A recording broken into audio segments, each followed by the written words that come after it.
Hebreus capítulo 1, nós vamos ler do versículo 1 ao versículo 4. Então, Hebreus 1, de 1 a 4. Mesmo texto que nós lemos hoje pela manhã. Eu leio aqui na minha Bíblia, os irmãos acompanhem. Diz assim a palavra de Deus: havendo Deus outrora falado muitas vezes e de muitas maneiras aos pais pelos profetas, nestes últimos dias nos falou pelo Filho, a quem constituiu o herdeiro de todas as coisas, pelo qual também fez o universo. Ele, que é o resplendor da glória, a expressão exata do seu ser, sustentando todas as coisas pela palavra do seu poder, depois de ter feito purificação dos pecados, assentou-se à direita da majestade nas alturas, tendo se tornado tão superior aos anjos, quanto herdou mais excelente nome do que eles. Até aqui apenas. Vamos orar mais uma vez? Pai, nós mais uma vez nos encontramos diante da Tua palavra, também dispostos a ouvirmos a Tua voz. E nesta noite nós clamamos, nós suplicamos ao Senhor para que de fato o nosso coração ouça, perceba e entenda a Tua voz e a Tua direção para as nossas vidas nessa noite.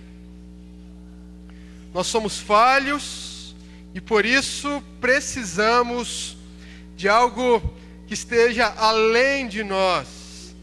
Pai, nós clamamos a Ti porque entendemos também nesta noite que precisamos da Tua graça para que também o Teu Filho seja glorificado no nosso meio, tanto por mim, que estou aqui no púlpito, quanto pelos meus irmãos, que estão agora assentados, dispostos também a ouvir a Tua voz. Nós Te damos graças por esse privilégio e pedimos a Tua graça no nome de Jesus, nosso Salvador.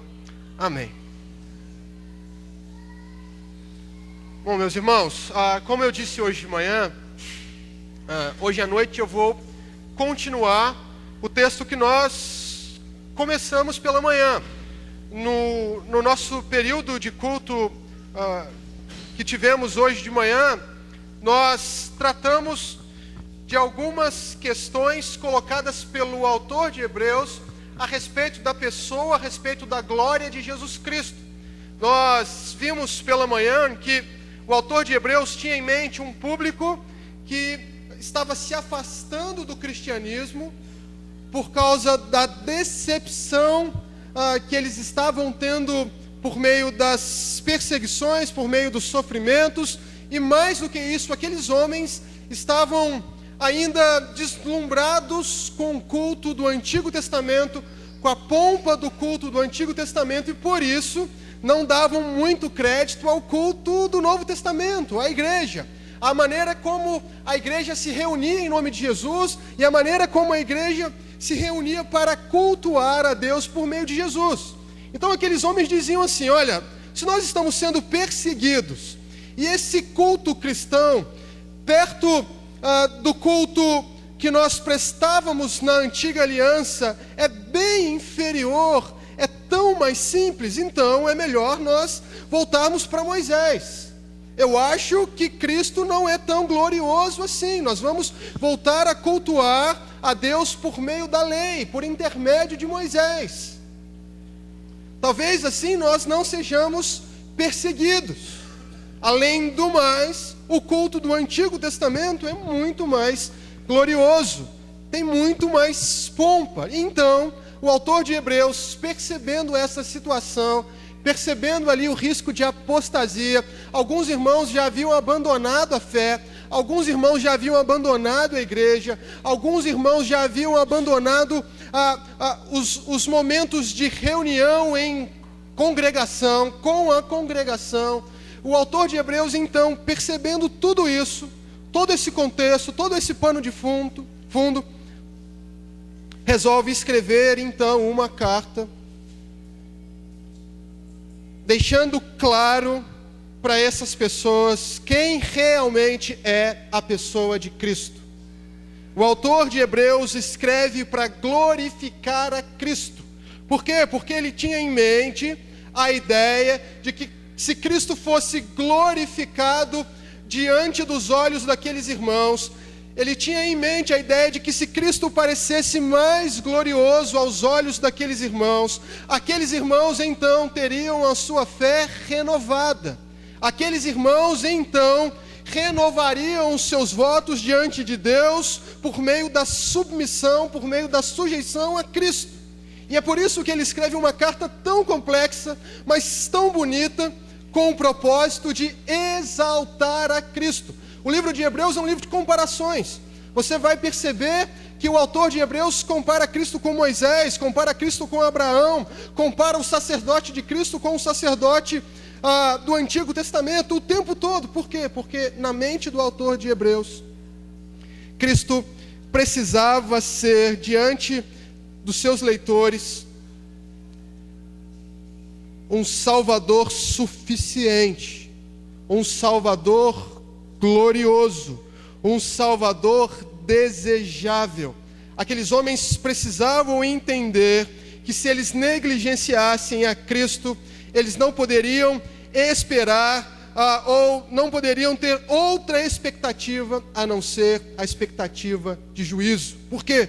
Porque Cristo é mais glorioso do que todas as coisas. E aí nós vimos pela manhã que nesse intuito o autor aos Hebreus começa dizendo que Cristo é o herdeiro de todas as coisas. Nós vimos que Jesus Cristo é o dono de tudo o que há e que um dia ele se manifestará desse jeito.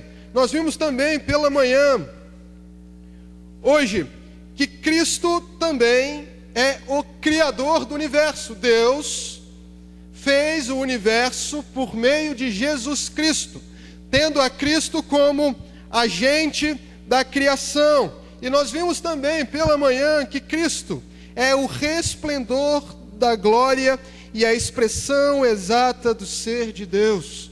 Nós vimos pela manhã que,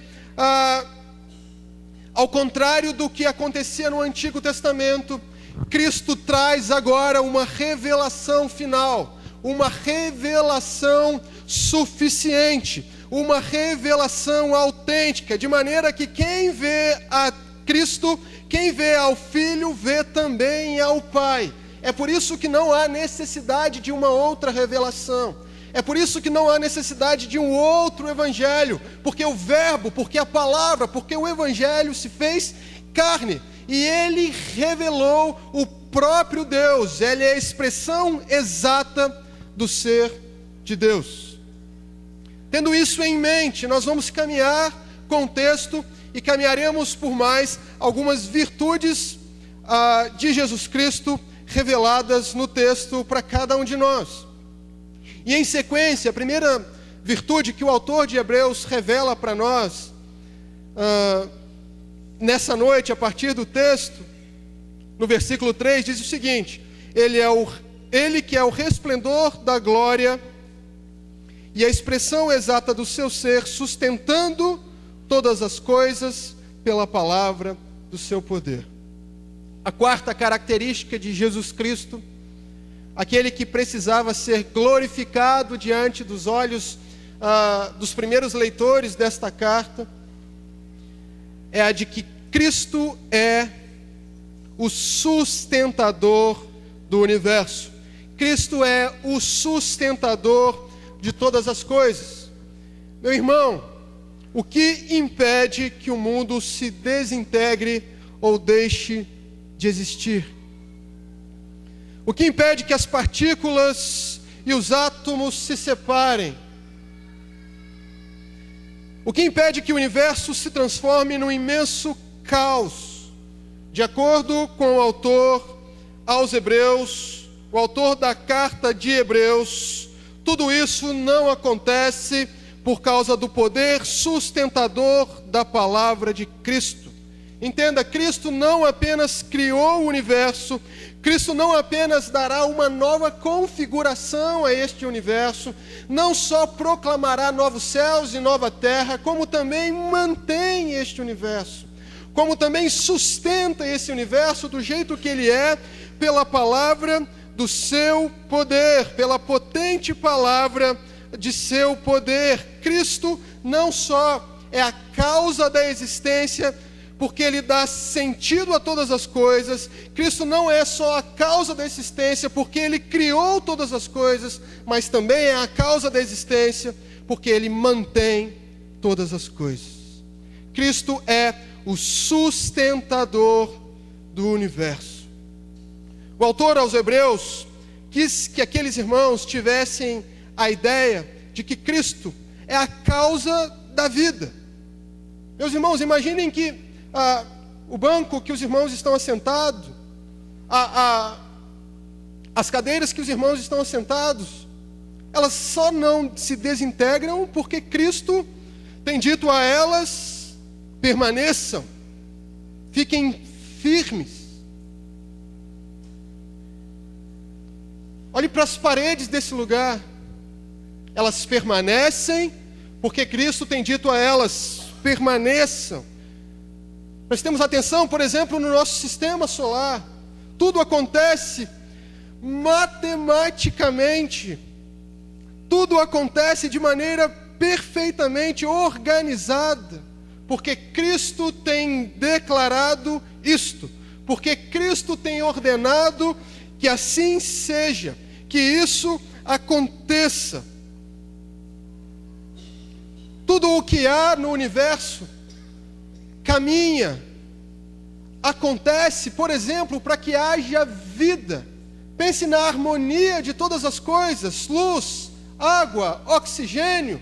Tudo isso acontece e se mantém porque Cristo tem dito: mantenha-se.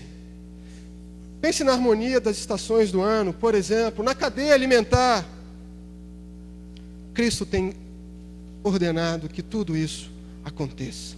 Cristo é o sustentador do universo. E mais do que isso, Cristo também é o sustentador do universo de uma outra maneira. Por que você acha que ainda não nos destruímos numa guerra apocalíptica nuclear, por exemplo? Por que você acha que instituições como a igreja e a família ainda existam no mundo? Preste atenção nisso. Por que você acha que o homem, apesar de viver numa realidade desastrosa, marcada pelo pecado, ainda consegue viver em relativa harmonia? Por que você acha que homens ímpios, mortos nos seus delitos e pecados, mortos ainda, caminhando para o inferno, conseguem, por exemplo, exercer amor em relação aos seus entes queridos? Conseguem amar as suas esposas, conseguem amar os seus filhos?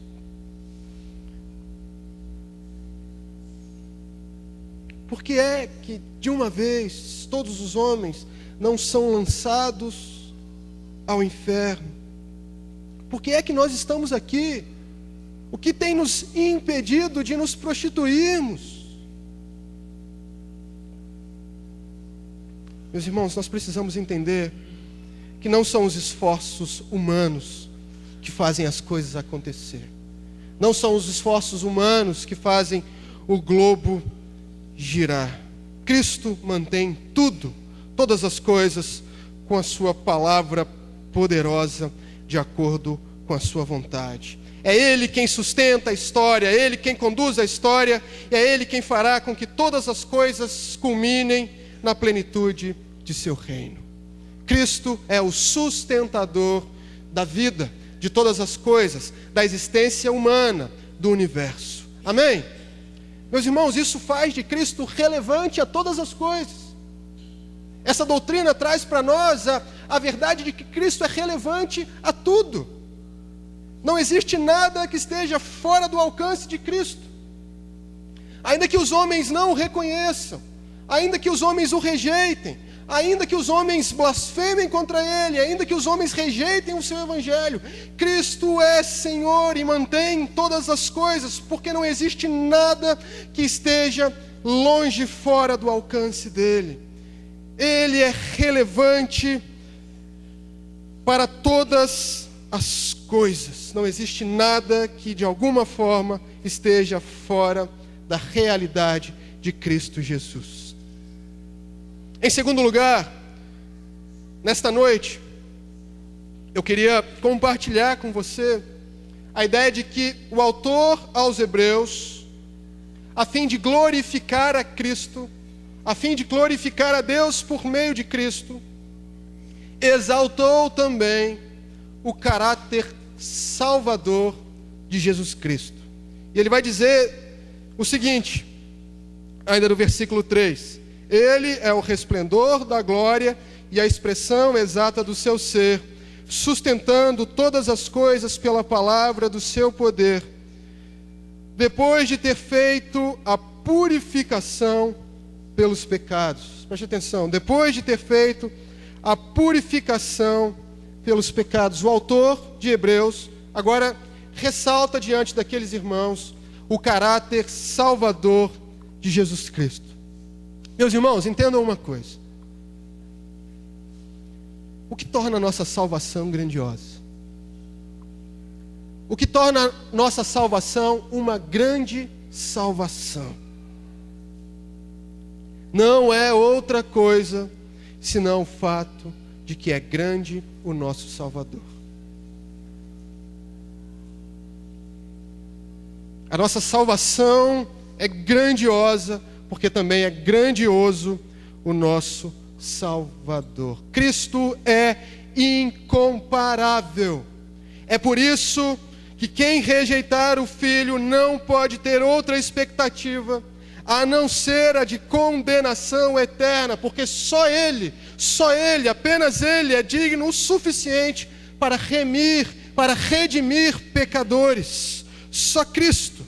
E esta é exatamente a lógica usada pelo autor de Hebreus neste pequeno texto. Primeiro ele exalta Cristo e ele diz: Ele é o Criador de todas as coisas, Ele é o herdeiro do universo, Ele sustenta todas as coisas com a palavra do seu poder. E agora ele diz: Ele também fez purificação pelos pecados de vocês. Preste atenção, primeiro ele exalta a Cristo e depois ele diz que Cristo é Salvador. Por quê? Porque ele queria que aqueles irmãos entendessem o tamanho da salvação que eles estavam negligenciando. Ele queria que aqueles irmãos entendessem que a salvação era coisa muito grande, porque também Cristo era glorioso, porque também Cristo era muito grande. Um grande Salvador só poderia ter realizado também uma grande salvação. Lembra que nós dissemos hoje pela manhã que no Antigo Testamento ninguém jamais pôde ver a glória de Deus, ninguém jamais pôde ver a face de Deus e permanecer diante dessa visão. Lembra que nós dissemos hoje pela manhã também que o mais próximo que alguém chegou disso foi Moisés, quando colocado na fenda da rocha, pôde ter um vislumbre das costas de Deus, da glória de Deus, e tudo que ele viu foi as costas de Deus. Isso foi o mais próximo que alguém se aproximou de ver a glória de Deus. Mas por que isso? Porque nós aprendemos hoje de manhã que ninguém jamais pôde ver a face de Deus sem ser fulminado. Por quê? Por causa do pecado, por causa da presença do pecado. A partir do momento que o pecado entrou na realidade humana, não houve mais possibilidade de contemplarmos a realidade de quem Deus é. E aí nós aprendemos também que essa visão se tornou possível para nós hoje, por meio de Cristo. nós aprendemos que Cristo é a visão mediada de Deus. Cristo mediou a visão do Pai, de maneira que quando olhamos para Cristo, olhamos também para o Pai, não porque eles são uma pessoa só, mas porque o Filho é perfeito quando revela o Pai. Porque o Filho é a exata expressão do ser de Deus. Cristo mediou a visão para cada um de nós da glória de Deus. Não poderíamos ver a Deus por causa dos nossos pecados, mas Cristo tornou essa visão possível, de maneira que quando nós olhamos para Ele, nós vemos o Pai.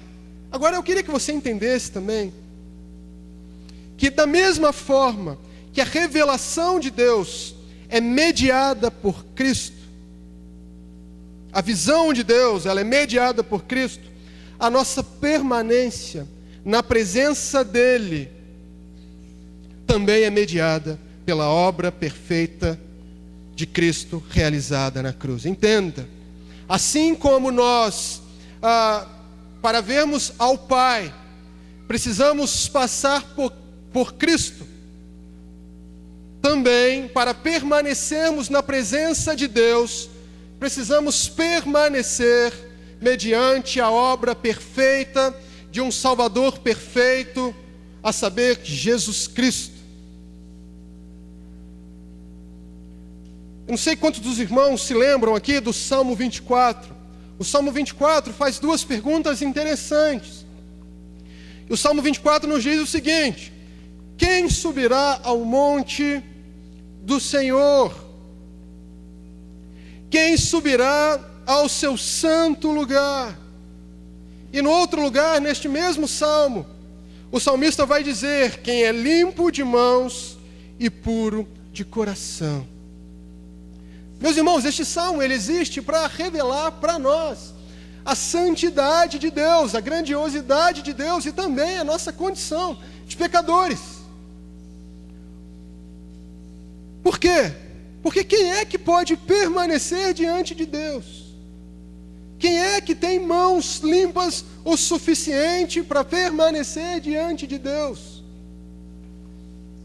Quem é que tem um coração puro o suficiente para permanecer diante de Deus? Quem é que tem uma conduta tão perfeita assim?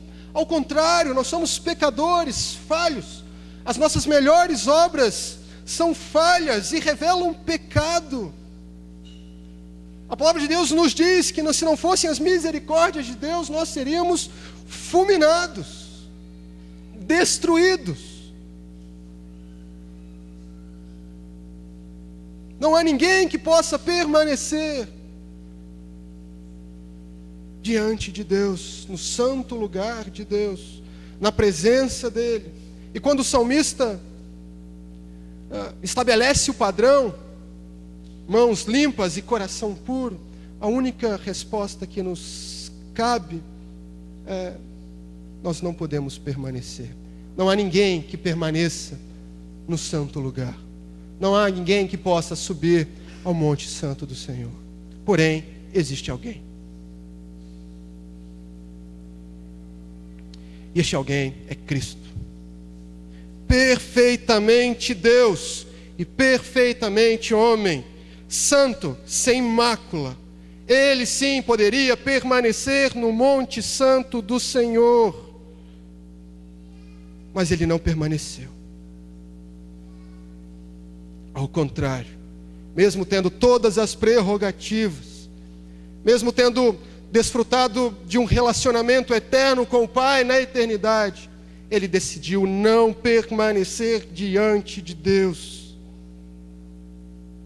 Ao contrário, ele bebeu do cálice da ira de Deus voluntariamente. Ele recebeu sobre si todo o despejar da ira de Deus. E sabe por que ele fez isso? Para que eu e você pudéssemos permanecer diante de Deus. Mesmo sendo pecadores, mesmo não tendo coração limpo, mesmo não tendo mãos limpas, mãos puras, para que eu e você pudéssemos permanecer diante de Deus, para que eu e você pudéssemos subir ao Monte Santo de Deus e lá permanecermos. Cristo media também a nossa presença ou a permanência da nossa presença diante do Pai. Meus irmãos, entendam.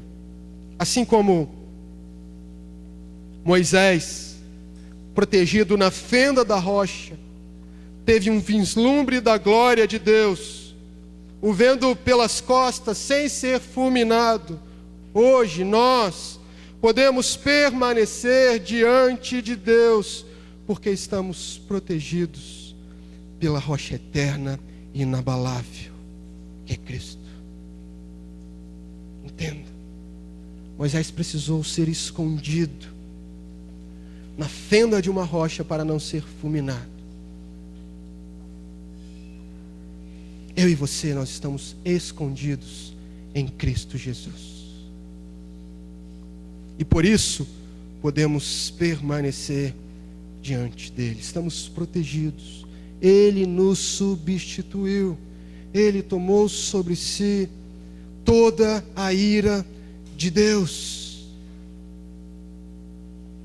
Se Moisés escapou de ser fulminado, escondido na fenda da rocha, quanto mais nós que estamos em Cristo Jesus seremos também libertos da ira que virá. Quanto mais nós. Cristo é um perfeito Salvador. Meus irmãos, entendam, como negligenciar um Salvador assim? Entendem onde o autor de Hebreus quer chegar? Como abrir mão de tão grande salvação? Como não se render diante da glória de um Salvador tão grande? De fato,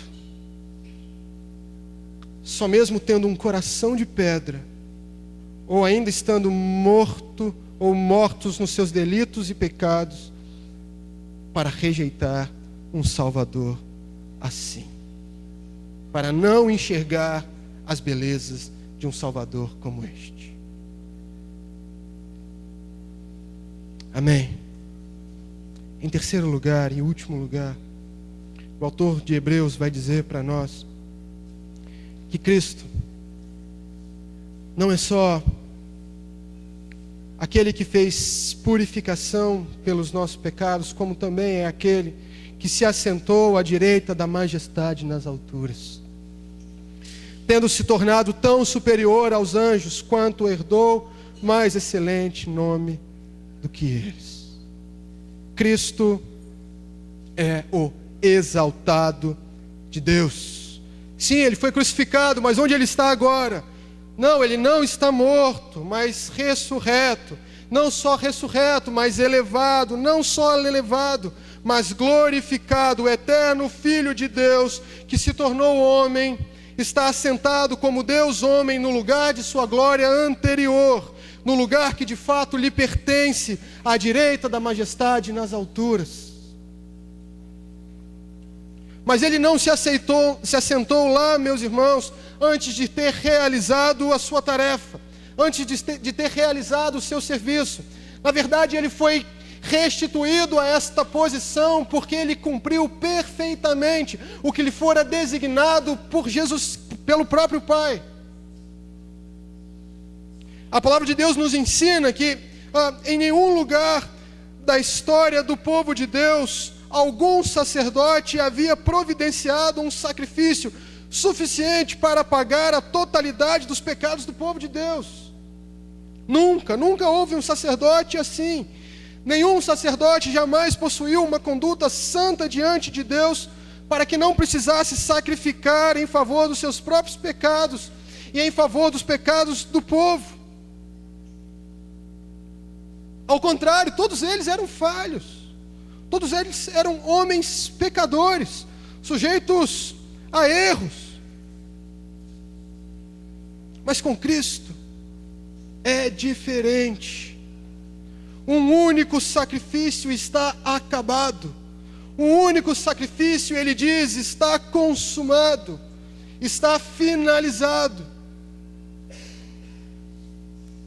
Toda obra que o Pai designou a Jesus Cristo para Jesus, ele cumpriu, e cumpriu com louvor, e é exatamente por isso que ele foi exaltado à mais alta condição.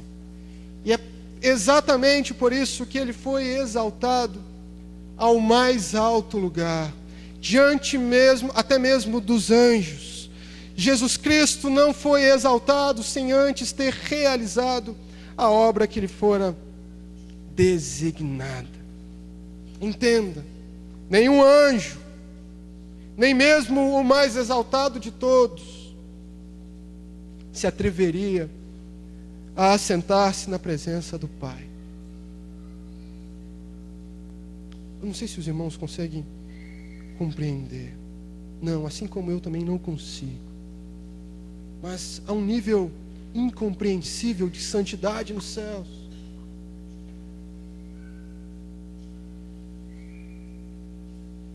Os anjos são santos, são gloriosos, mas há algo em Deus, no trono de Deus, que faz os anjos se prostrarem, que faz com que os anjos digam: santo, santo, santo é o Senhor dos exércitos.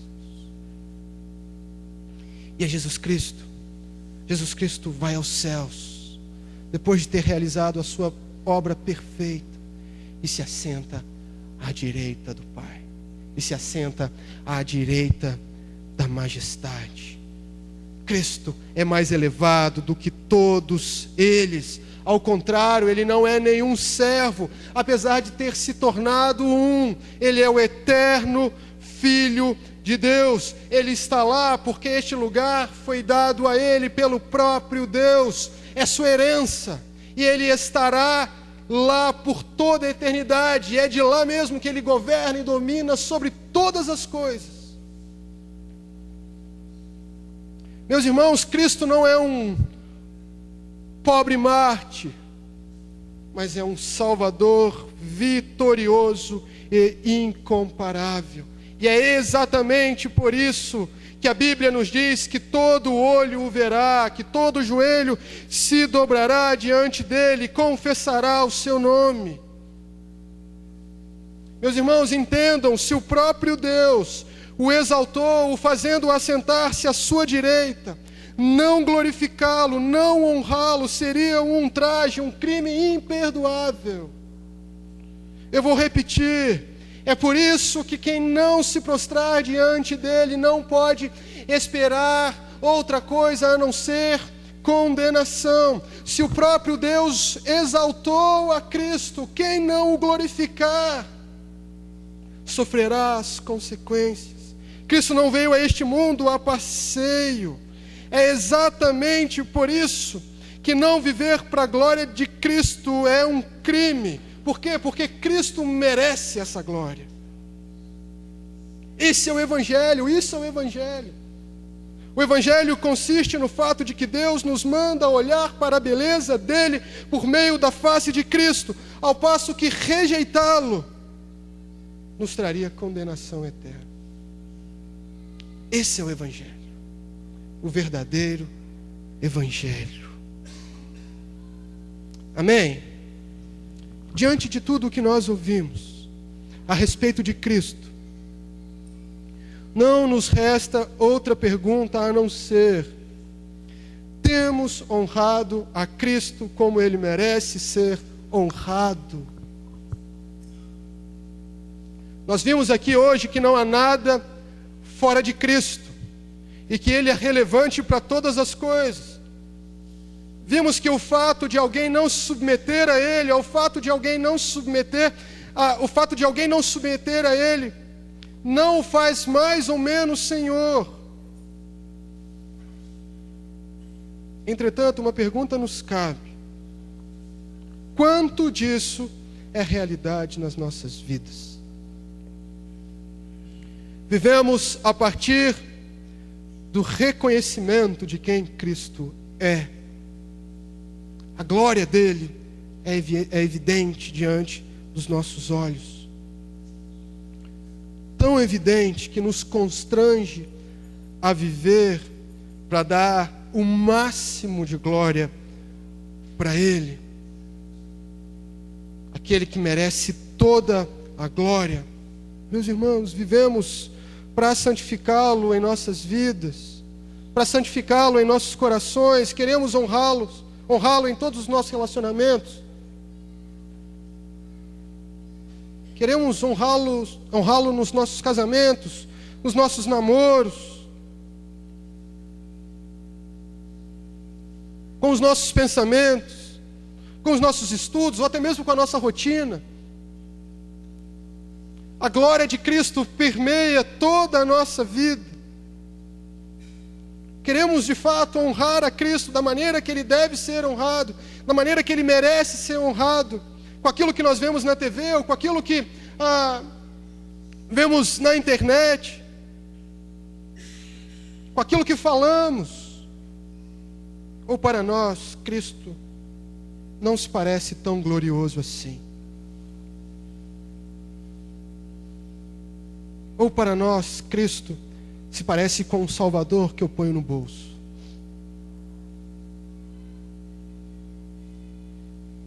Ou será que Cristo é tão pouco desejável para mim, que todas as outras coisas têm prioridade na minha vida? Meus irmãos, precisamos entender que, se Cristo não for belo para nós, o pecado nunca será feio para nós. Se Cristo não for glorioso para nós, o pecado nunca será o errar o alvo da glória de Deus. Se Cristo não for desejável para nós, o pecado nunca será para nós também detestável. Se Cristo não for doce para nós, o pecado nunca será amargo para nós. Os irmãos entendem? Sabe do que nós precisamos? Nós precisamos que os nossos olhos sejam abertos para a realidade de quem Cristo é. Precisamos orar para que os nossos olhos sejam abertos para a realidade de quem Cristo é. Quando nós olhamos para os reformadores, quando nós olhamos para a vida dos puritanos, não há outra coisa nos lábios daqueles homens a não ser a realidade da beleza de Cristo Jesus. Hoje nós caminhamos por aí em algumas igrejas, e tudo que nós vemos e ouvimos são palavras relacionadas à autoajuda, relacionadas ao nosso bem-estar, relacionadas àquilo que nós devemos ganhar de Deus, ou aquilo que nós devemos pedir de Deus, ou aquilo que nós devemos reivindicar para Deus. E Cristo não é pregado.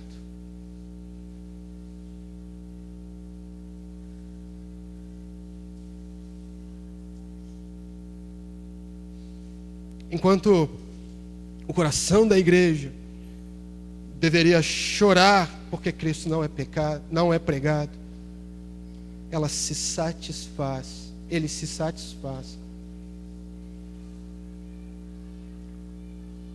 com toda essa pregação antropocêntrica. Meus irmãos, não tenha dúvida disso. Nós precisamos de uma visão real de quem Cristo é. Não precisamos de um retiro mirabolante. Nós não precisamos de uma música mais emocionante, mais viva. Não precisamos de um novo artista gospel. Não precisamos de mais um livro de autoajuda gospel. Não precisamos de mais uma doutrina herética que nos faça sentir melhor conosco mesmos. Não precisamos de mais uma fórmula mágica para a vida cristã. Não precisamos nem mesmo cair no Espírito, ou mesmo falar em línguas. A única coisa que nós precisamos é de uma visão correta do tamanho e da pessoa de Cristo. Amém?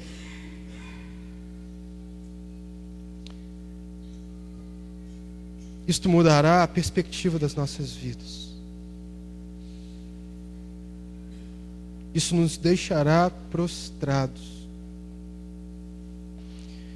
Isto, e só isto, nos fará abandonar o pecado e nos fará desejar o céu onde Cristo está. Peçamos a Deus para que Ele abra os olhos dos nossos corações para a realidade de quem Cristo é. Vamos orar. Pai Santo, te agradecemos pela Tua palavra que nos confronta, mas que revela também para nós a Tua santidade, a realidade de quem o Senhor é. E nesta noite, diante do que ouvimos, suplicamos ao Senhor, para que também, por meio da Tua graça, o Senhor nos faça perceber a Cristo como Ele realmente é. Que Cristo seja tão glorioso para nós, que a visão desta glória ofusque a nossa visão para o mundo. Precisamos enxergar a realidade de quem Ele é, para que também o desejemos, Pai. E é por isso que nós estamos aqui nesta noite, diante de Ti, clamando por misericórdia. Transforma as nossas vidas, muda o nosso coração, transforma os nossos hábitos, a nossa rotina, e faz tudo isso por meio de uma visão gloriosa de quem Cristo é. Nos faz entender, Pai, que o Evangelho consiste nisso. Estamos aqui diante de Ti, como Teu povo, como Sua igreja, prostrados, humilhados, contritos, clamando para que o Senhor nos visite com uma poderosa visão de quem o Teu Filho é. Precisamos dela. Na verdade, é a única coisa de que precisamos, porque Ele, Cristo, é tudo o que nós temos. Nós oramos assim no nome desse mesmo Jesus, Salvador incomparável. Amém. Vamos ficar de pé?